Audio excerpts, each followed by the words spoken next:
Bom dia, agronegócio. Terça-feira, 26 de julho, já de 2022, 8 horas 44 minutos pelo horário oficial de Brasília. A nossa abertura de mercado está no ar pelo Instagram, Facebook e também pelo YouTube do Notícias Agrícolas. Então sejam todos bem-vindos. Vamos juntos nesses próximos minutos para a gente fazer uma abertura de mercado. Que, lembrando, tem o apoio da Cochupé, a maior cooperativa de café do mundo. Senhoras e senhores, terminou o Bom Dia Agro, direto. Seguir a Cooperativa Cochupé nas principais redes sociais, @Cooperativa Cochupé, e vai ficar por dentro de tudo que acontece na cafeicultura brasileira e mundial. Fechado? Mais do que isso, Letícia Guimarães conosco pela redação do Notícias Agrícolas, colhendo ali os seus comentários, as suas perguntas, de onde você está falando. Manda para a gente sua cidade, seu estado, que a gente quer saber até onde chegam as informações do nosso Bom Dia Agronegócio. Combinado? Mais um dia de alta para os grãos, hein? Já posso adiantar, estamos em campo positivo, vamos caminhando bem, pelo que eu posso perceber aqui. Hoje não sobem só os grãos, mas os derivados de soja sobem forte. A gente vai falar bastante sobre a Argentina, que tem trazido muita preocupação. Eu venho falando para vocês sobre isso, sobre o cenário caótico que se instalou na Argentina por uma série de fatores e principalmente por um governo completamente descontrolado, né? Alberto Fernandes completamente manipulado por Cristina Kirchner. Quem me acompanha aqui sabe o asco que eu tenho da Cristina Kirchner, não vou mentir, certo? Não consigo entender como é que uma governante pode não olhar para aquilo que tem de mais precioso no seu país, que é a produtividade, que é a produção. Aí quer fazer, né, mais ou menos meio torto e não vai dar certo, né? Como não tem dado, enfim. E o mercado vai reagindo a isso, inclusive com a nova ministra da Economia na Argentina, muito alinhada ao pensamento da senhora Cristina Kirchner. O mercado cambial na Argentina está completamente descontrolado, desestimulando ainda mais o agronegócio e, naturalmente, a comercialização de uma série de produtos, passando pela soja, o que deixa o esmagamento e a produção de farelo e de óleo também bastante descontrolada. Mais do que isso, lembrem-se, a Argentina é a maior exportadora mundial de farelo e de óleo. Então, o que acontece lá pesa diretamente no andamento dos mercados todos e a gente precisa monitorar, portanto, e noticiar tudo isso que está acontecendo, ok? Bom, vamos para a nossa rodada de preços, senhoras e senhores, 8 horas e 47 agora nesse momento. Temos para a soja 1,7% de alta no contrato novembro, que vale 13 dólares e 68 centos por bushel. O milho, 5 dólares e 93, subindo 2,3%. O trigo sobe 2% agora para valer 7 dólares e 84 centos por bushel. Ainda na Bolsa de Chicago, alta de 1,7% para o farelo no primeiro contrato, ou no mais negociado, que vale 404 dólares e 30 centos por tonelada curta. No óleo de soja, nós temos alta de 1,6%, para o vencimento mais negociado valer 58 centos mais 48 por libra-peso, ok? Então temos essa movimentação positiva em todo o complexo soja na manhã desta terça-feira. Bolsa de Nova York agora. Café sobe 0,8% para 2 dólares e 11 mais 70 por libra. O açúcar 17 centos mais 61 para subir 0,8%. No algodão, 92 centos mais 59 por libra-peso e uma alta de 1,7%. Hoje é dia de alta também para o petróleo, que tem alta de agora no WTI 1,9% para 98 dólares e 52 centos por barril. Vamos dar uma olhadinha no Brent também, por que não? Referência para Petrobras, referência para o quadro global de oferta e demanda. No Brent, alta de 1,8% para 102 dólares e 1 cento por barril. Então, volta para casa dos 100 dólares o petróleo Brent, subindo e superando os 100 dólares o petróleo Brent, ok? Ontem o mercado já subiu, hoje volta a subir. Ontem a gente recebeu a notícia daquele pacote de estímulo na China de 44 bilhões de reais e tudo mais. Então a gente teve essa condição e a gente tem toda essa movimentação pesando a favor do mercado financeiro. Tanto que o dólar index, vamos checar aqui como é que está agora, o dólar index sobe 0,65%. No caso do dólar, a gente tem uma espera para amanhã a decisão do Federal Reserve sobre a taxa de juros norte-americanas. Se espera uma nova elevação, dados os dados de inflação que foram divulgados nos últimos dias, a possibilidade de uma recessão bate à porta da economia americana e há realmente essa possibilidade, portanto, do Federal Reserve trazer essa taxa de juros para cima. Aí você tem uma infinidade de projeções, de especulações, de estimativas e expectativas do mercado para essa taxa de juros amanhã. Isso deixa o mercado cambial muito volátil e vai puxar naturalmente um pouco mais de força para o dólar frente a outras moedas, né? E nós temos também dados essa semana do PIB norte-americano para o segundo trimestre de 2022, número que também é esperado com bastante ansiedade, principalmente porque a gente tem a possibilidade de uma nova contração. Então, a gente está nessa condição de também monitorar e esperar por essas informações, tá certo? E o mercado vai fazer isso também, né? Mais forte ainda. Então, temos para o dólar index agora uma alta de 0,7%.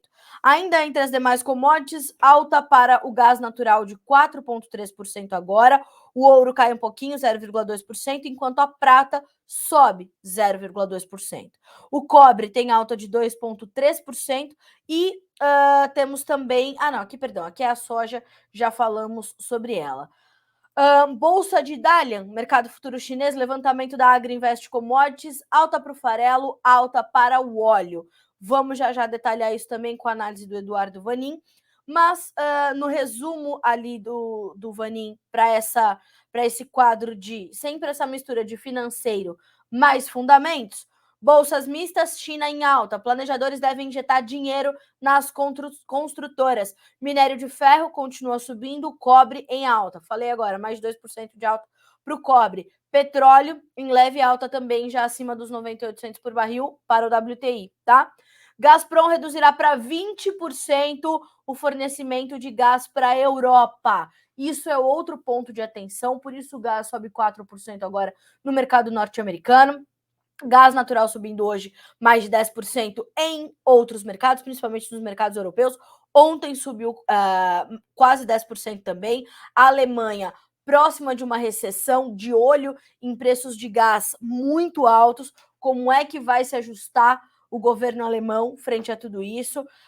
E nós já pudemos perceber que o conflito Rússia e Ucrânia está longe de terminar, né? Está longe de encontrar efetivamente uma solução. Por que, Carlinha, você fala isso? Porque firmaram um acordo, senhoras e senhores.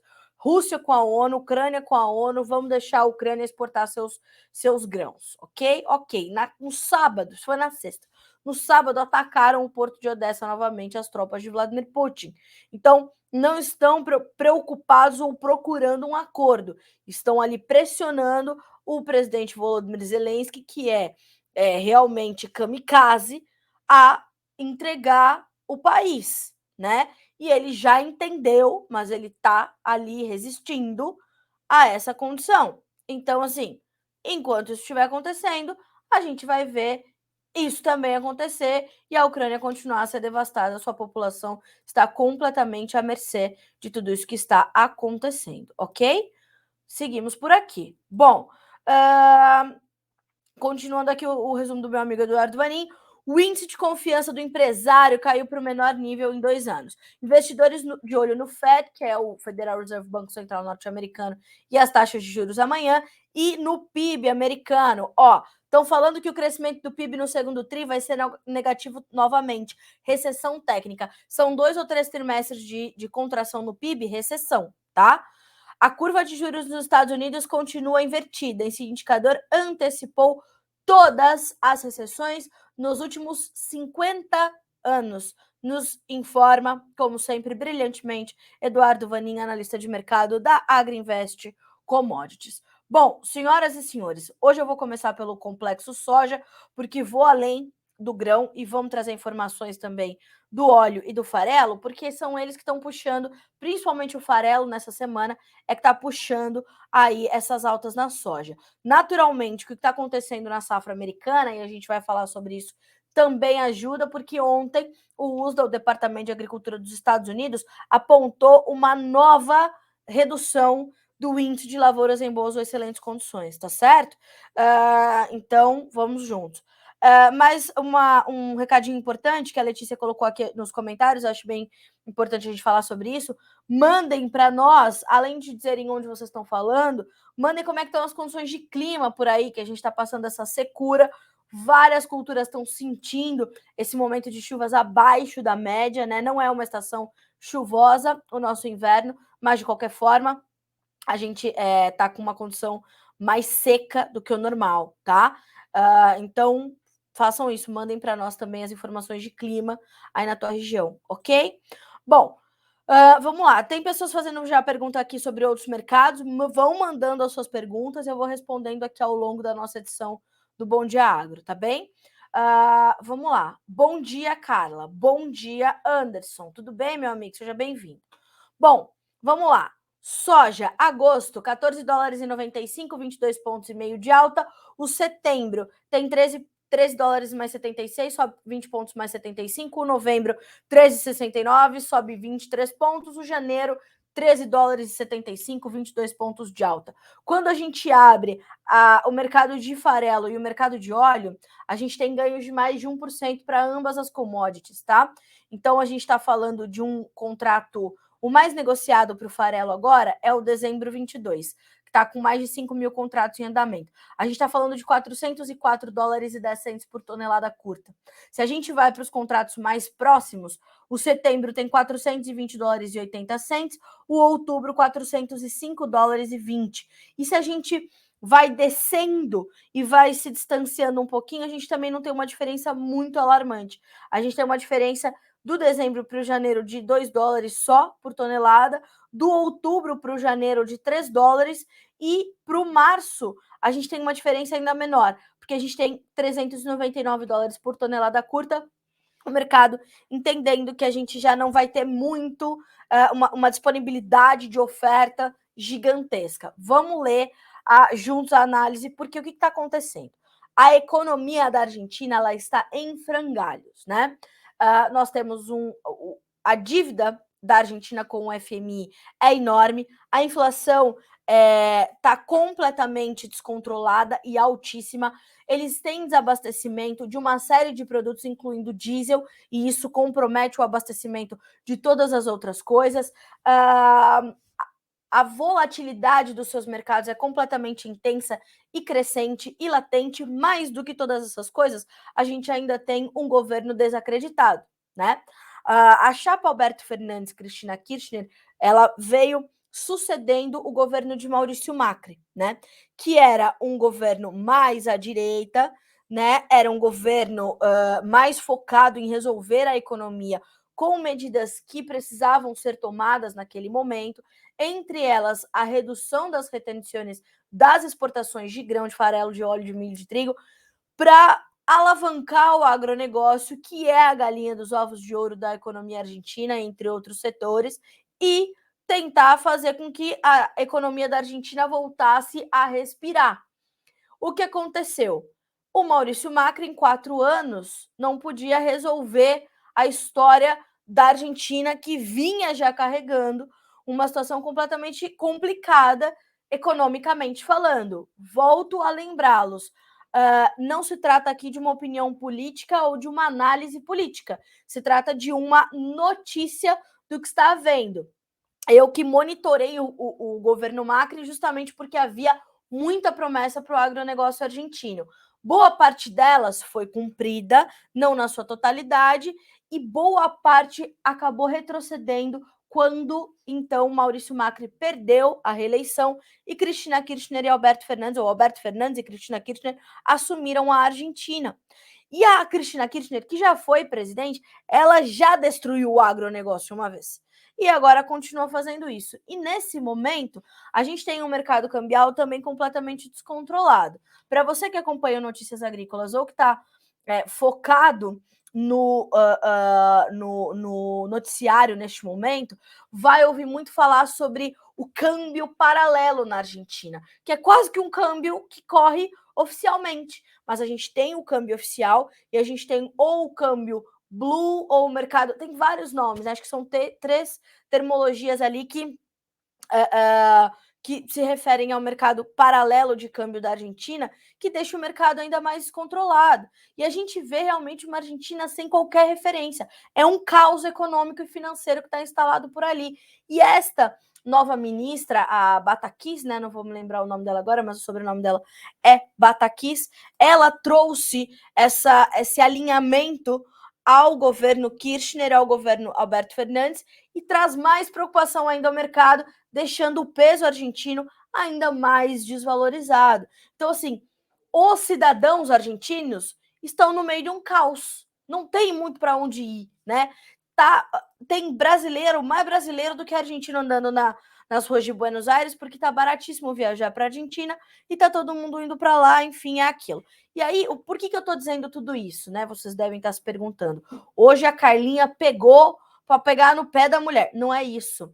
É que isso está fazendo com que a soja, que é a riqueza do produtor nesse momento, porque o dólar e o peso estão completamente fora de referência, o produtor está segurando as suas vendas, né? Não está avançando com os seus negócios. E aí é que vem a análise de Eduardo Vanin, analista da Greenvest.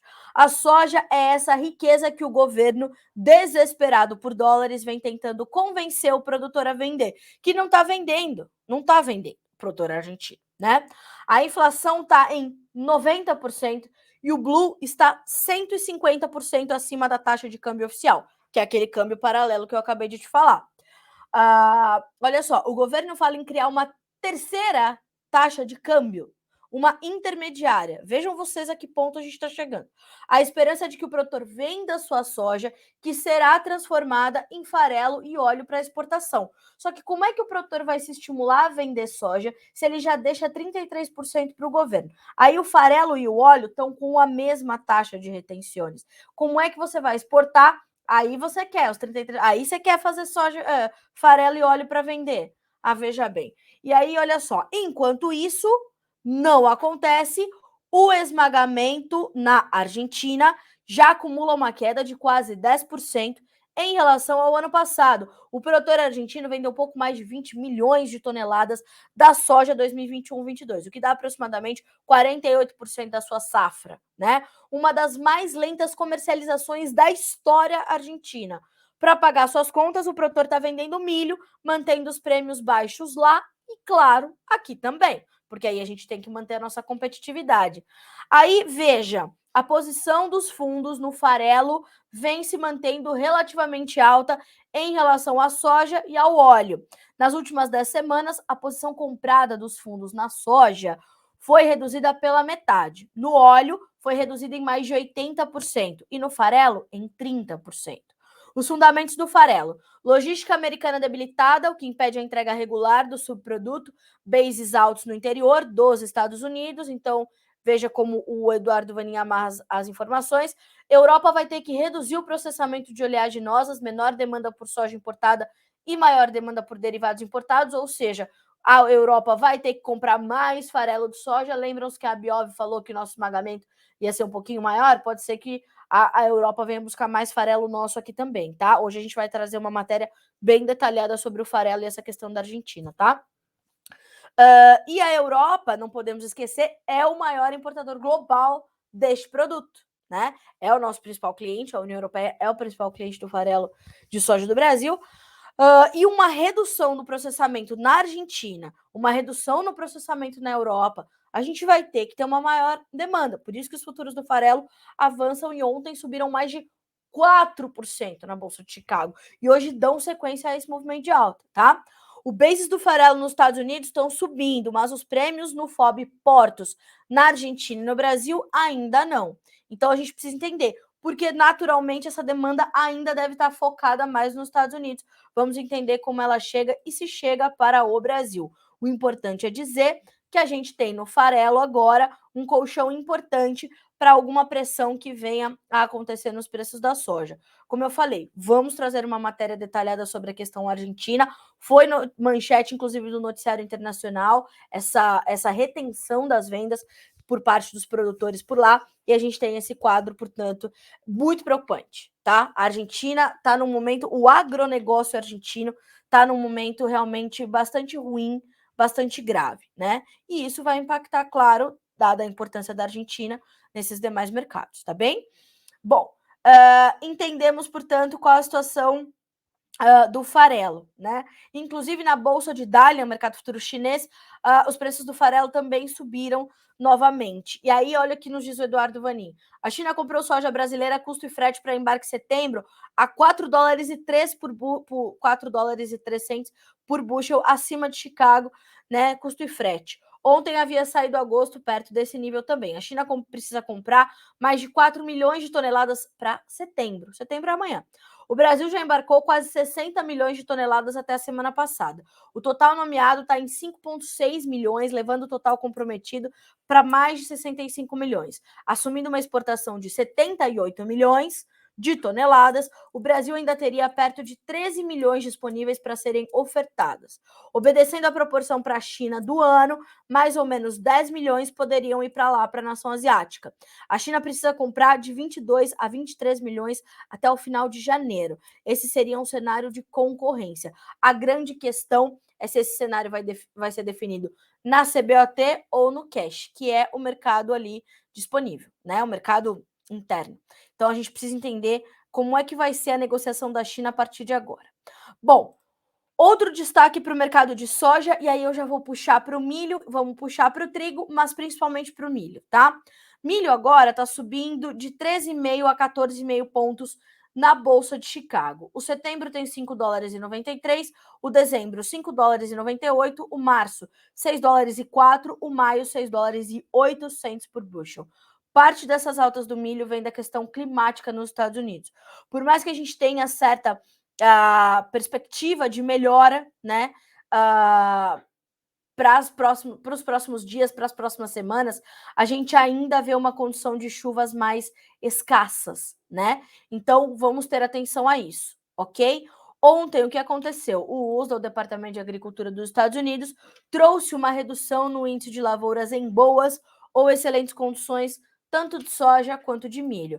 Perceba, para a soja, nós tivemos uma baixa de 61% para 59% de lavouras nessas boas condições ou excelentes. O mercado esperava uma redução de 61% para 60%, tá? No ano passado, nós tínhamos 58%, então a gente ainda está um pouquinho acima do que se registrou nesse mesmo período da safra 21-22. Temos também 30% dos campos em situação regular e 11% dos campos em condições ruins ou muito ruins para a soja. Na semana passada, esses dados eram 29% em condição regular, 10% ruim ou péssima, tá? Para o milho, as lavouras em boas ou excelentes condições caíram de 64% para 61%. O mercado esperava uma redução mais tímida, de 64% para 63%. Na safra anterior, nesse período, nós tínhamos também 64% dos campos em boas ou excelentes condições. 25% do milho dos Estados Unidos está em condição regular. Na semana passada, nós tínhamos esse mesmo índice, e o número de campos em condições ruins ou muito ruins passou de 11% para 14%. São esses 13% a mais que nós tiramos do bom ou excelente, passamos direto para o ruim ou péssimo, tá? Por quê? Porque julho é o mês decisivo para o mercado, para a produtividade, produção de milho lá nos Estados Unidos. Então, o mês de julho, onde foi sentindo essas chuvas mais escassas, mal distribuídas, de baixo volume, sentiu essa pressão. O milho está sentindo, tá? Então, a gente também vai avaliar, entender como é que a gente vai terminar julho, como é que vamos começar agosto. O julho está definindo a sua produtividade, até porque, quer ver uma informação importante? São 62% dos campos de milho ainda na fase de embonecamento, eram 37% na semana anterior, 76% do ano passado, 70% de média. 13% estão enchendo grão agora, contra 6% da semana passada, 17% de 21 e 15% de média plurianual das últimas 5 safras, tá? Então, a safra de milho, ela caminha, vamos dizer dessa forma, regularmente, né? Regularmente. Nada de muito fora da curva, mas essa piora das lavouras americanas é o que chama a atenção do mercado e é o que está no radar, tá? Olha só o que também diz o Vani em relação a isso. As condições lavouras americanas caíram mais que o esperado. Há um efeito sazonal, mas também há o forte calor. As condições caíram mais ao sul e melhoraram no leste do cinturão. No leste do cinturão ficam aqueles estados, Illinois, Indiana, Ohio, e nesses estados chove bem, né? As chuvas mais volumosas, as chuvas mais consistentes, elas estão concentradas mais a leste do Corn Belt. Por isso que nós temos essa condição, tá? E aí, veja só, o que preocupa é o oeste do meio oeste americano. Haverá um refresco nas temperaturas para a próxima semana e depois vem mais calor. Há boas chuvas para 10 dias para o leste do cinturão, para o delta, que é um pouquinho mais para baixo ali, e para as planícies. Aí também me surpreende, porque as planícies estão bem secas nesse momento. Iowa, que é o maior estado produtor de milho dos Estados Unidos, e o norte do país estão mais secos. Abre aspas para Eduardo Vanin. Apostaria em uma redução das produtividades de milho e soja no relatório de agosto, mesmo o movimento do ano passado. No entanto, o USDA deve neutralizar parcialmente essa redução na oferta via estoque inicial maior, tanto para soja quanto para milho. Mesmo assim, provavelmente o resultado ainda seria a redução do estoque de passagem para 22, 23, tá?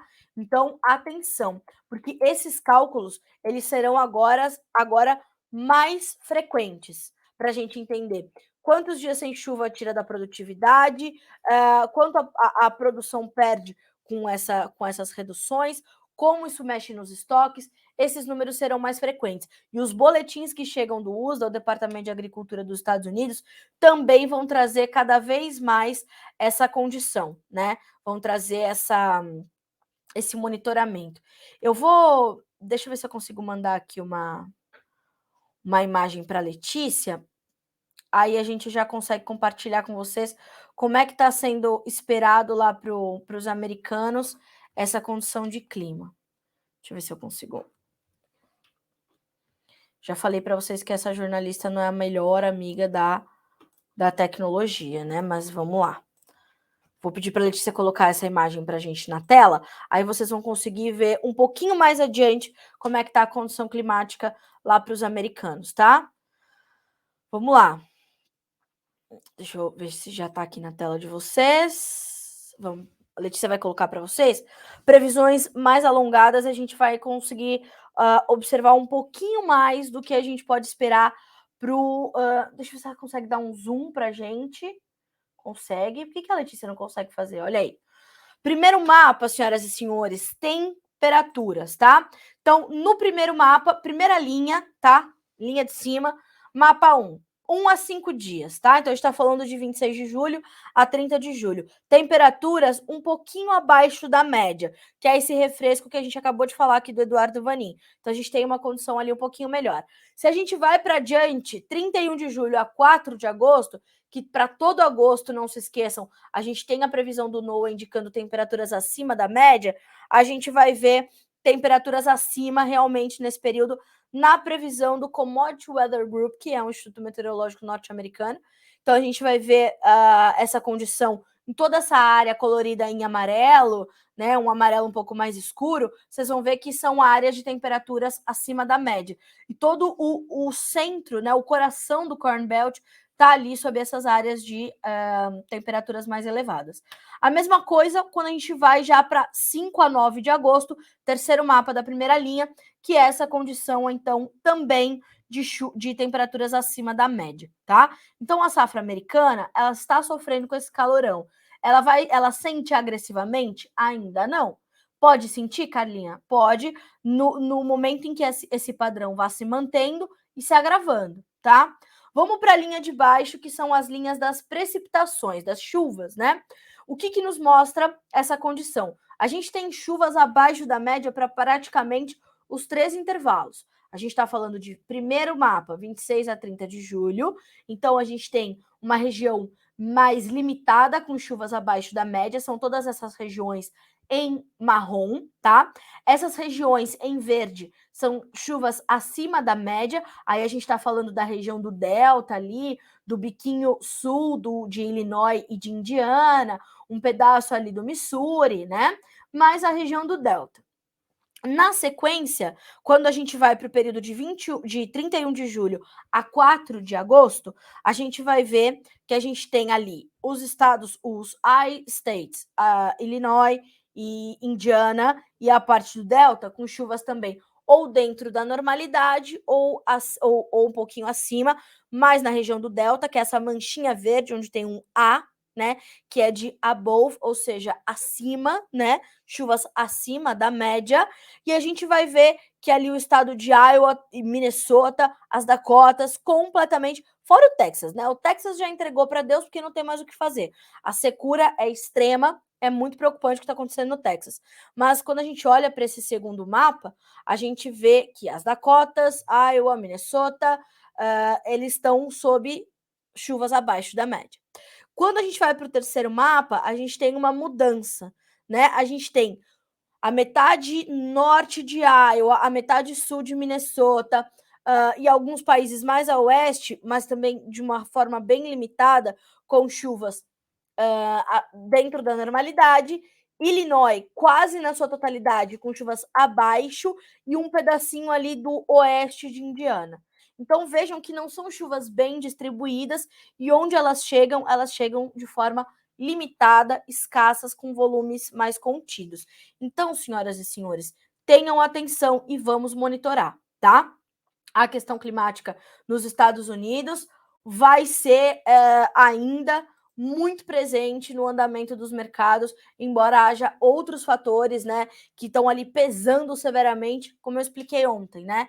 Fiz essa rápida analogia. O que está acontecendo? A gente tem fundamentos fortes para soja, para milho, para trigo até mesmo, né? Mas a gente tem o financeiro, que é aquela dor de cabeça. Você já tomou um remédio, não funcionou ainda, você vai tomar um outro daqui 6, 8 horas, ainda vai continuar te lembrando lá no finzinho aquela dor de cabeça. Tem dias que ela vem mais forte, e é essa analogia que o mercado está fazendo. Quando a dor de cabeça está mais forte, que você sai chutando a porta. E é isso que o mercado faz. Quando ele sai liquidando tudo, aquele efeito a nada, a soja perde 79 pontos. Então é isso que o mercado faz. O mercado reage a esses momentos mais ariscos, né? A esses momentos mais nervosos. E nesse momento está olhando para a questão climática, que está trazendo certa preocupação, até porque as lavouras estão perdendo ali o seu vigor, a sua qualidade, ok? Ótimo. Vamos dar uma olhadinha nos nossos comentários? Bom dia, Carla Mendes, time do Direto na Fazenda. O Jefferson Terra, bom dia, Carla, como é que tá a laranja? Vamos ver isso já. A Thais Alves, de Patos de Minas, Minas Gerais. O Anderson Cardoso, bom dia, Carla, bom dia, Anderson. E RM Consultoria Negócios, bom dia, senhorita Carla, bom dia, senhor líder da RM Consultoria Agronegócios, certo? Negócio, só negócio. Clima quente e seco na região do Triângulo, com certeza. Luciano Brasil, bom dia e tenha uma boa terça-feira. Muito bom dia para você também. Danilo Santos, direto do Paraguai, bom dia para você. Meu amigo Márcio Fagundes, bom dia, Carlinha, bom dia, Agro. Vamos às melhores informações do Brasil e do mundo. Olha aí. O Agnaldo Moura Rodrigues, bom dia, Carla, de Contagem, Minas Gerais. Bom dia, Minas Gerais. Tayama nos mandando bom dia, a Fabiola nos mandando bom dia. Vamos chegar ali no YouTube, que tem bastante gente conversando com a gente ali também. Bom dia, Judite. Judite está conosco hoje, hein, senhoras e senhores? Judite está presente. Bom dia, Judite. Wallace Caixeta, bom dia de Orizona, Goiás, terra do leite. Coisa boa, né? Vamos lá. Rogério Branquinho. Bom dia a todos. Olha o like, pessoal. Vamos ajudar a Carlinha e a equipe do Notícias Agrícolas. Tempo seco, céu limpo, azul em Unai, Minas Gerais. É bonito, vai dar um calor, né, menino? Precisava dar uma chovida. Precisava. Obrigada, viu, Rogério? A Judite, Guarapari, Espírito Santo, clima fresco em torno de 23 graus, sem chuva, ameaçando chover e a gente rezando, muito seco. A gente reza daqui também, viu, Judite? Abraço, Carla, abraço para você também, minha amiga. Eurian Marques, bom dia, Eurian, de Dourados, Mato Grosso do Sul, parabéns pelo programa. Carla, fala um dia com um especialista sobre o mercado de carbono, deixa comigo que a gente vai trazer aqui os melhores que são ouvidos pelo Notícias Agrícolas, tá? Wallace Caixeta, clima aqui tá seco e mais quente do que o normal. O pessoal do leite estão todos passando pela produção para a produção em galpões, que é o compost barn, com certeza, para melhorar o conforto animal e, consequentemente, a produtividade. Faz total sentido, né? Bom dia, Carla. O Dionaldo de Luiz Eduardo Magalhães. Bom dia, Dionaldo. Leonardo de Lara, bom dia. Curitiba, Paraná. Curitiba, Paraná acompanha o NA também. O clima hoje está frio aqui agora pela manhã. Oh, meu Deus, que delícia, né? Caio Botelho Ribeiro, bom dia de Caxias, no Maranhão. Produceres Agro. E o Lincoln Delano Pirete Franca, de Goiânia, Goiás, terra boa. Gosto de Goiânia, Goiás. Minha família mora aí, eu gosto, tenho amigos da Pátria Agronegócios estão em Goiás. N. Fernandes, da Terra Agronegócios, está em Rio Verde, mas está em Goiás. Goiás é um estado incrível. Eurides, bom dia, como vai o café? O Elvis, meu amigo também de São Paulo. E aqui temos muitas perguntas sobre o café. Vamos dar uma olhadinha na Bolsa de Nova York? Senhoras e senhores, hoje, gente, vamos fazer uma pocket edição do Bom Dia Agro, tá? Já vou caminhar para o final, porque temos aqui algumas demandas para atender, mas amanhã tem mais, tá? E claro, todas as informações estão disponíveis para você aqui no Notícias. Café, setembro, 2 dólares e 11 mais 60, sobe 0,7%. O dezembro, 2 dólares e 7 mais 45 por libra, alta de 0,6%. Março e maio sobem 0,5% para valer. O março, 2 dólares e 3, maio, 2 dólares por bushel, não, por libra peso, tá? No café, o que a gente pode perceber? Que a gente tem ali ainda aquela mistura de financeiro e fundamentos. Os fundamentos são fortes, me parece que essa semana a gente está mais focado nos fundamentos, tá? Que fundamentos são esses? Uma demanda mantida enquanto a oferta está ajustada. Preocupações com a nova safra do Brasil, a colheita aqui um pouquinho mais atrasada, enfim, tem espaço para tudo, tá? Então, lembrando que o café chegou a testar alguns dias ali abaixo dos 2 dólares por libra peso, mas me parece que agora está respirando de novo, aliviado, tá? Vamos entender se é um movimento consistente ou se é um movimento pontual, isso é importante, ok?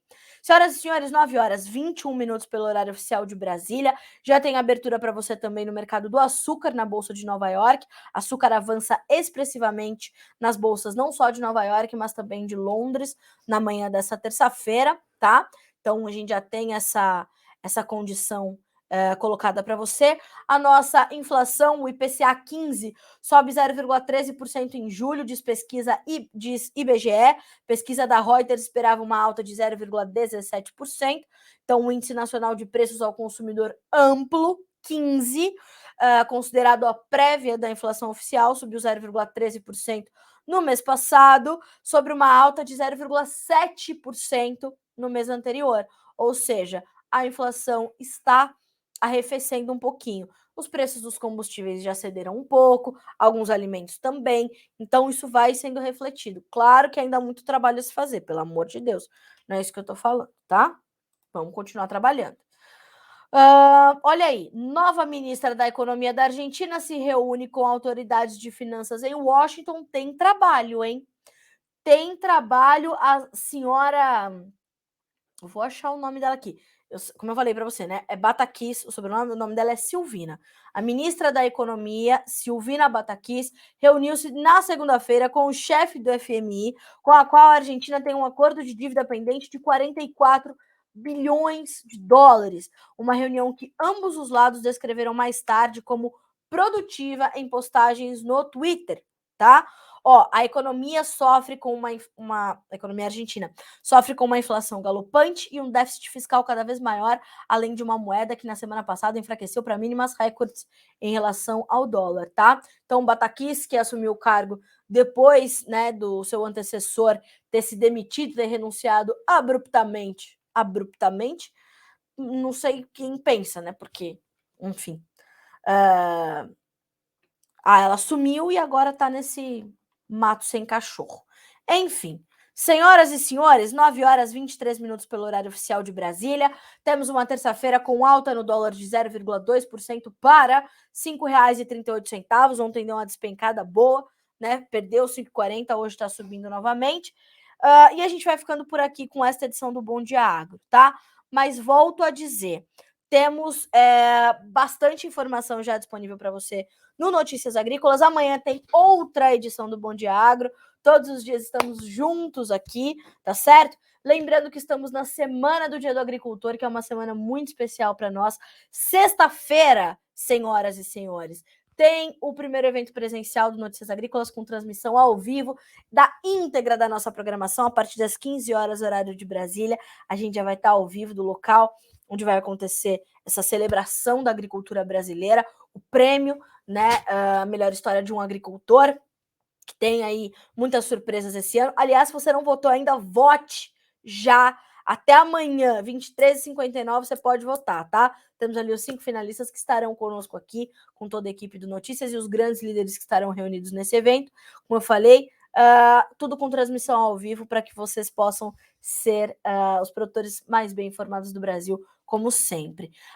Olha só, Mazali, buenos dias desde Paraguai. Buenos dias para vocês todos do Paraguai que sempre nos acompanham por aqui. O Ademir, bom dia, Carla. Ademir de Roraima. Soja aqui muito boa. As lavouras já começamos a colher dia 15 de agosto. Lembrando, né, pessoal, Roraima, aliás, Ademir, obrigada, viu, pelo teu comentário. Roraima tá ali no calendário norte-americano na produção de soja. Roraima é um colosso. Roraima tem uma soja para elas, só que é aquela variedade de Tracajá, pela luminosidade que recebe, pelo regime de chuvas, enfim. A Embrapa desenvolveu uma variedade para se produzir em Roraima. Roraima, que é uma das mais recentes fronteiras agrícolas desse país, é um colosso a soja de Roraima. Sensacional. Obrigada. O Ebilton Donato, Ponta Porã, Mato Grosso do Sul, bom dia. E o Samuel Souza, bom dia de Lucas do Rio Verde, Mato Grosso. Senhoras e senhores, muito obrigada pelas gentilezas todas, pelos bons dias, é sempre um prazer dividir as minhas manhãs com vocês. Amanhã tem mais, prometo que um pouquinho mais alongado, tá? A nossa conversa aqui, um pouquinho mais alongada, a nossa conversa, nosso papo aqui no nosso Bom Dia Agronegócio. Fechado? Senhoras e senhores, 9h25. Faça bons negócios, tome boas decisões, porque o nosso objetivo é te criar esse ambiente saudável, responsável, seguro, para que você faça isso, tá certo? Boa terça-feira para você e até amanhã.